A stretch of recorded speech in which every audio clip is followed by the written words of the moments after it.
നിങ്ങളുടെ favourite shows ഇനി ഒരിക്കലും മിസ്സാവില്ല. ഇപ്പോൾ C5 കാണും നിങ്ങളുടെ ഫേവറേറ്റ് ഷോ തികച്ചും സൗജന്യമായി. കവിതയുടെ വിവാഹം ക്ഷേത്രത്തിൽ വെച്ചായതുകൊണ്ട് പുറത്തു നിന്ന് ആരെയും ക്ഷണിച്ചിട്ടില്ല. കുടുംബക്കാര് മാത്രം മതി. ഗൗതമന്റെ ആൾക്കാരായി എത്ര പേര് വരുമെന്ന് അറിയില്ല. എന്തായാലും 19 പേർക്കുള്ള ഭക്ഷണമെങ്കിലും റെഡിയാക്കണ്ടേ?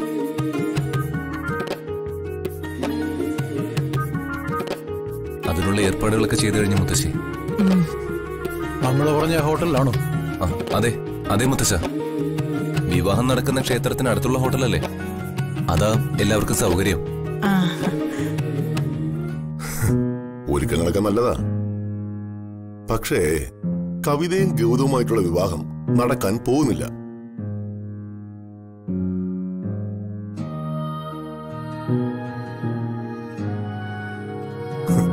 വെറുതെ കുറെ കാശ് മുടക്കാം, അത്ര തന്നെ. അതെന്താ നീ അങ്ങനെ പറയുന്നത്? അങ്ങനെ എന്റെ മനസ്സ് പറഞ്ഞു. ഒരു നല്ല കാര്യം നടക്കാൻ പോകുമ്പോ ചെറിയച്ഛൻ ഇങ്ങനെയാണോ സംസാരിക്കുന്നത്? ഞാൻ സംഭവിക്കാൻ പോകുന്ന കാര്യം സൂചിപ്പിച്ചെന്നേ ഉള്ളൂ. എന്ത് കാര്യം? വിവാഹത്തിന് എന്താ തടസ്സം?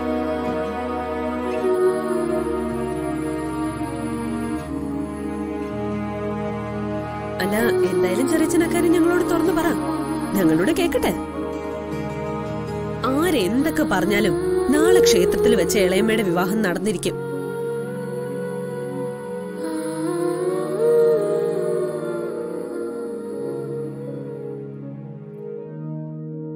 ഇനി അതേക്കുറിച്ചൊരു തർക്കം വേണ്ട.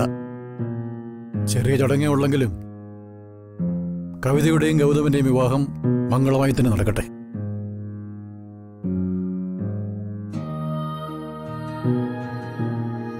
ഇല്ല, ഈ വിവാഹം നടക്കില്ല.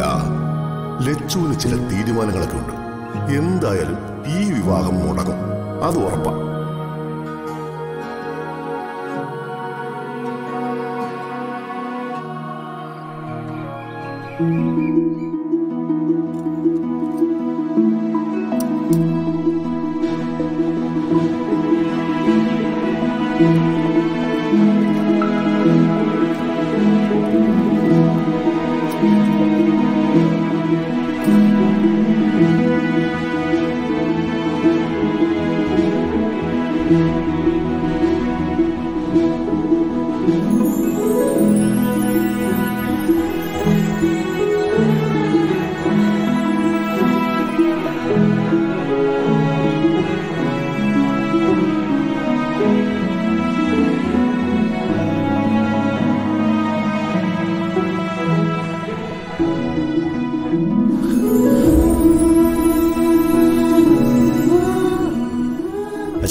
ഇറങ്ങാറായില്ലേ?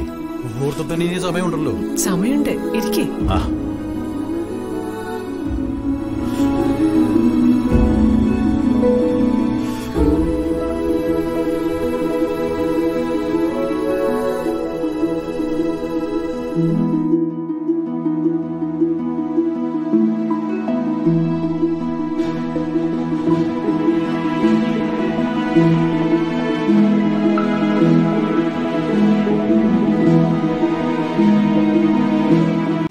ഡൗൺലോഡ് ചെയ്യൂ C5 ആപ്പ്. കാണൂ എല്ലാ എപ്പിസോഡുകളും സൗജന്യമായി.